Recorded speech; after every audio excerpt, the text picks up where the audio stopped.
Hi friends, today I am discussing about basics of real numbers. यह video Bihar board और CBSE दोनों के लिए मैं इसमें इंग्लिश में और हिंदी में दोनों में डिफिनेशन बोलूँगा। तो आज पढ़ना है इसमें वास्तविक संख्या।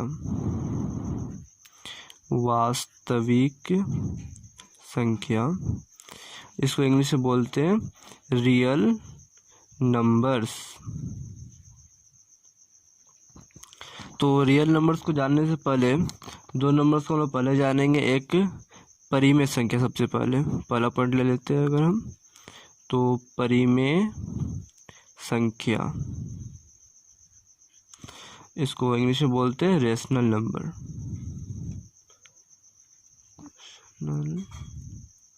नंबर्स, ठीक है।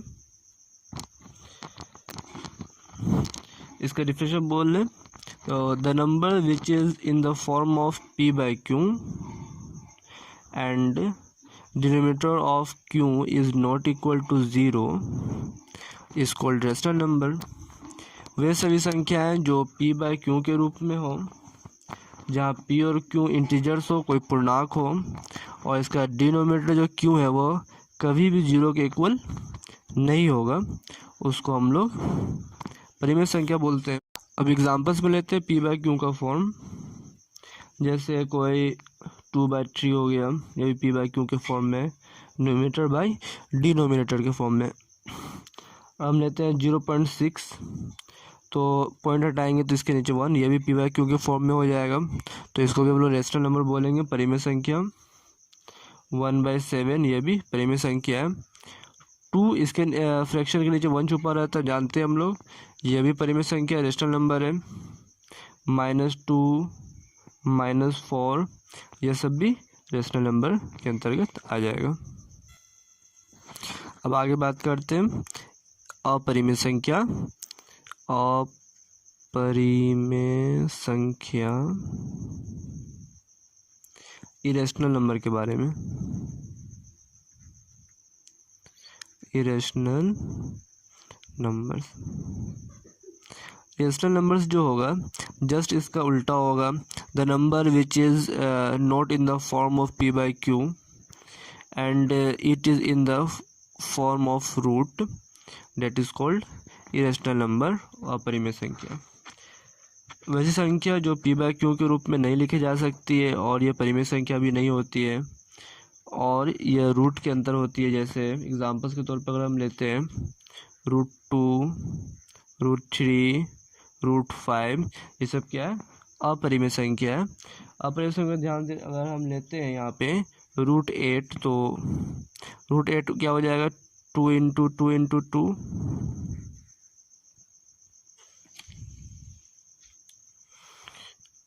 इसका 2 2 के लिए एक 2 बाहर हो जाए, एक 2 अंदर रह जाएगा। यह भी अपरिमेय संख्या, ये रेशनल नंबर कहलाएगा। ये रेशनल नंबर। और हम लेते हैं एग्जांपल्स में, अगर √4 लेते हैं तो √4 का फैक्टर तोड़ेंगे 2 × 2, तो 2 बाहर हो जाएगा। यह रेशनल नहीं होगा, यह इरेशनल यह इरेशनल नहीं होगा, यह रेशनल कहलाएगा, ठीक है। अब इसमें एक बात और, पाई जो है हमारा वो इरेशनल है, अपरिमेय। पाई हमारा अपरिमेय है। और √2, √3, √5, 8 √2 ये सब क्या है? अपरिमेय है। तो हम लोग जानते हैं कुछ यहाँ पे, अगर हम नियम के साथ अगर लिखें, परिमेय एक परिमेय है और दूसरा अपरिमेय है। बहुत ही अच्छा ट्रिक है, इसको ध्यान से समझना है। एक नंबर परिमेय ले रहे हैं, दूसरा अपरिमेय है, तो उसका सम करेंगे तो वह भी क्या होगा? अपरिमेय ही होगा। एग्जांपल्स के तौर पे यहाँ पे परिमेय संख्या 2 ले रहे हैं और अपरिमेय संख्या √3 ले रहे हैं, तो यह भी हमारा जो नंबर होगा ये अपरिमेय ही कहलाएगा, इरेशनल नंबर ही कहलाएगा, ठीक है। इंग्लिश हिंदी में कोई दिक्कत नहीं होना चाहिए। परिमेय को इंग्लिश में रेशनल बोलते हैं, अपरिमेय को इरेशनल बोलते हैं। दूसरी बात, अगर एक अपरिमेय लेते हैं दूसरा अपरिमेय लेते हैं तो इसका भी सम तो निश्चित रूप से अपरिमेय ही होगा, इरेशनल नंबर ही होगा। एग्जाम्पल्स के तौर पे √3 प्लस √3। नेक्स्ट लेते हैं परिमेय प्लस अपरिमेय, अपरिमेय, अपरिमेय प्लस परिमेय, तब अपरिमेय होगा। एक परिमेय लेते हैं और उसके मल्टीपल में अपरिमेय लेते हैं, जैसे 2√3, तो ये भी क्या होगा, ये भी अपरिमेय ही होगा, इरेशनल नंबर ही होगा।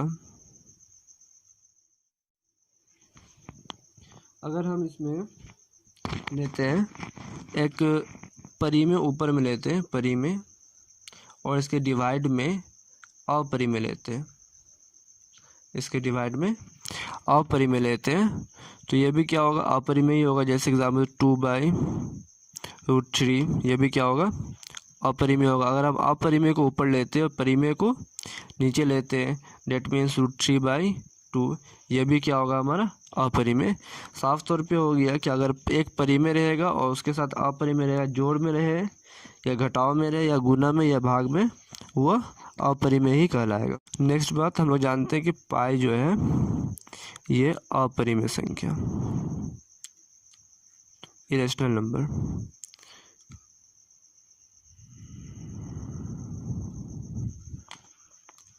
तो पाई के साथ कोई अगर प्लस में रहेगा तो वह भी इरेशनल होगा। पाई के साथ कोई नंबर अगर माइनस में रहे तो वह भी इरेशनल होगा। पाई के साथ मल्टीपल में रहे, गुना में रहे, तो वह भी अपरिमेय ही होगा। कोई डिवाइड में रहे तो वह भी अपरिमेय ही होगा, कोई कन्फ्यूजन नहीं है। प्लस में रहे, माइनस में रहे, मल्टीप्लाई में या डिवाइड में, अपरिमेय ही होगा। पाई अपरिमेय, पाई के साथ लगा हुआ भी अपरिमेय। एक एग्जांपल बता दें कि पाई का जो सबसे नज़दीक वैल्यू होता है 22/7। अगर हमसे सवाल पूछा जाए ऑब्जेक्टिव में कि पाई 1 है, तो यह तो अपरिमेय ही होगा, इरेशनल नंबर ही होगा। लेकिन अगर हमसे पूछा जाए कि 22/7 क्या है, क्योंकि यहाँ पे बता नहीं रहा है कि पाई का वैल्यू 22/7 है, ये होता है एक फ्रैक्शन वाला नंबर है, p/q के फॉर्म में है, इसलिए यहाँ पे हमारा ये परिमेय हो जाएगा। अगर पूछा जाए कि पाई का वैल्यू जो 22/7 ये क्या है, तब ये अपरिमेय होगा। ठीक है, अब हम लोग देखेंगे वास्तविक संख्या को।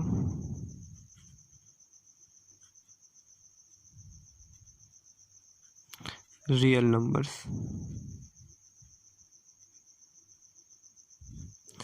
अब हम जान चुके हैं परिमेय संख्या को और अपरिमेय संख्या को।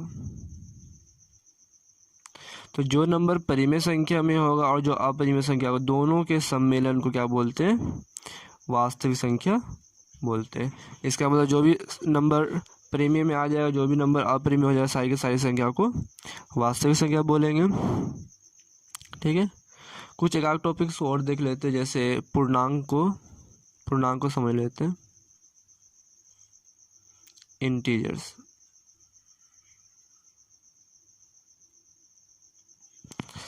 इंटीजर्स क्या होता है, ये एक नंबर लाइन है, 0 इधर पॉजिटिव नंबर होगा और इधर निगेटिव।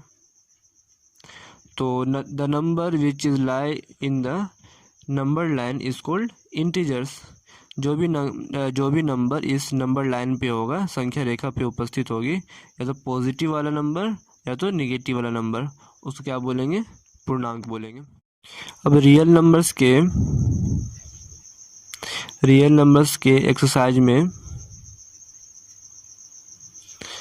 10th में सबसे पहला बात आ जाती है SCF, हाईएस्ट कॉमन फैक्टर, या इसको हिंदी में महत्तम समापवर्तक बोलते हैं। महत्तम समापवर्तक तो एक फैक्टर मेथड से निकालते हैं, जैसे एग्जांपल के तौर पे 42 एंड 21 है, तो 42 का फैक्टर तोड़ लेंगे और अगेन 21 का फैक्टर तोड़ के जो दोनों में होगा उसको क्या बोलेंगे, एचसीएफ बोलेंगे। या इससे पहले, इसको जानने से पहले, यह फैक्टर मेथड हो गया। एक और जिसको डिवीज़न मेथड बोलते हैं, डिवीज़न मेथड, इससे भी एचसीएफ निकाला जाता है। लेकिन क्लास 10 में इसी डिवीज़न मेथड्स को यूक्लिड एल्गोरिथम से, यूक्लिड्स एल्गोरिथम से निकालना होता है। तो हम बार बार जानेंगे यूक्लिड्स एल्गोरिथम होता है क्या है। एल्गोरिथम क्या है? एल्गोरिथम यह एक विशेष प्रकार की समस्या का हल प्राप्त करने की चरणबद्ध प्रक्रिया को बोलते हैं। अब हम जानेंगे यूक्लिड का भाग लेमा या भाग एल्गोरिथम। यूक्लिड डिवीजन लेमा और डिवीजन एल्गोरिथम, यह होता है क्या है, कोई पूर्णांक लेते हैं ए और बी लेते हैं, उसमें ए इक्वल टू होता है बी क्यू प्लस आर, जहाँ पे रिमाइंडर जो होगा हमेशा 0 के इक्वल होगा या 0 से बड़ा होगा, बट बी से छोटा होगा। या इसको हम लोग बोलते हैं भाज्य बराबर भाजक गुने भागफल प्लस शेषफल। A equal to B Q plus R. Example से लेते हैं, अगर हम 5 को 3 से डिवाइड देंगे, 3 1 जा 3, 5 से 3 कटेगा 2। ये जो है 5 जो अंदर में है इसको हम लोग बोलते हैं भाज्य, जिसे भाग देते हैं उसको बोलते हैं भाजक, जितना बार में लगता है उसको बोलते हैं भागफल, और जो नीचे बच जाती है रिमाइंडर उसको बोलते हैं शेषफल।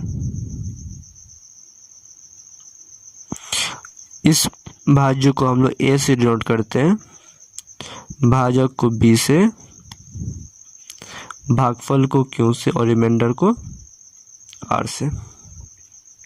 इसी को अगर एग्जाम्पल्स हम लोग बनाए अगर, तो A equal to B Q plus R, B कितना हमारा, बी हमारा 3 है, तो 3 इंटू क्यू कितना 1 प्लस रिमाइंडर कितना 2, तो 3 1 जा 3 प्लस 2 इक्वल टू 5। ये ए के इक्वल आ गया, इसलिए A equal to B Q plus R. इसी को हम लोग बोलते हैं यूक्लिड डिवीजन लेमा या डिवीजन एल्गोरिथम।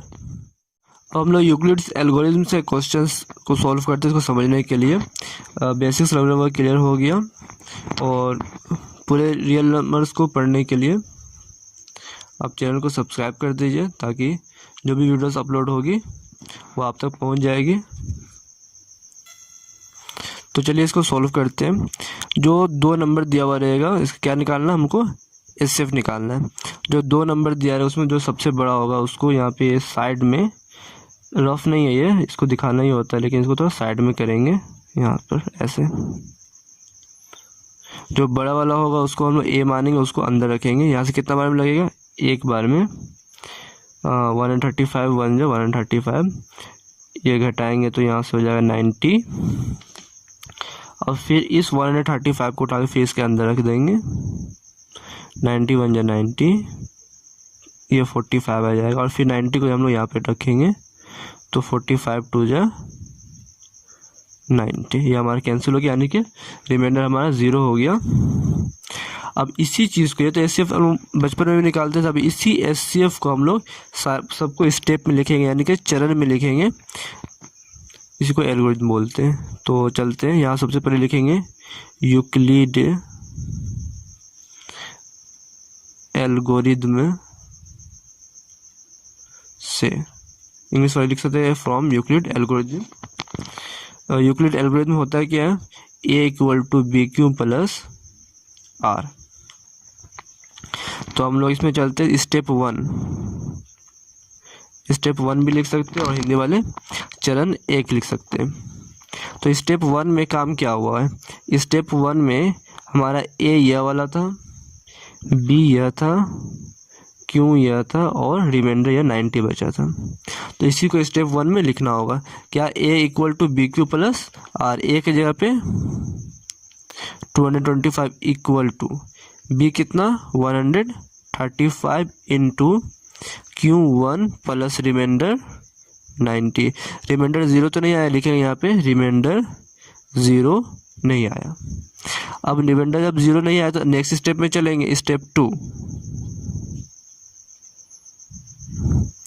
स्टेप 2 में अब जो है स्टेप 2 में ए ये हो जाएगा, बी ये, क्यू ये और रिमाइंडर 45। फिर से इंडिकेट कर देते हैं। अब चेंज हो गया, अब ए जो होगा हमारा ये हो जाएगा और बी ये और क्यू ये वाला और रिमाइंडर हमारा नीचे वाला। अब यहाँ इतना दूर में काम होगा। तो सेकेंड स्टेप में चलते हैं। सेकेंड स्टेप में ए हमारा हो गया 135 इंटू 90 इंटू क्यू के जगह पे 1 प्लस रिमाइंडर यहाँ पे 45। यहाँ पर भी रिमाइंडर 0 नहीं आया तो लिखेंगे reminder is not equal to 0। जब तक रिमाइंडर 0 नहीं आएगा नेक्स्ट स्टेप में चलते रहेंगे। अब चलते हैं स्टेप थर्ड में। स्टेप थर्ड में ए यह है, बी क्यू आर, लिखेंगे ए इक्वल टू यानी कि ए हो जाएगा 90 equal to 45 into 2 plus 0। Reminder जो आ जाएगा हमारा 0। हिंदी में लिखेंगे क्रिया को समाप्त करते हैं। और इंग्लिश में लिखेंगे नाउ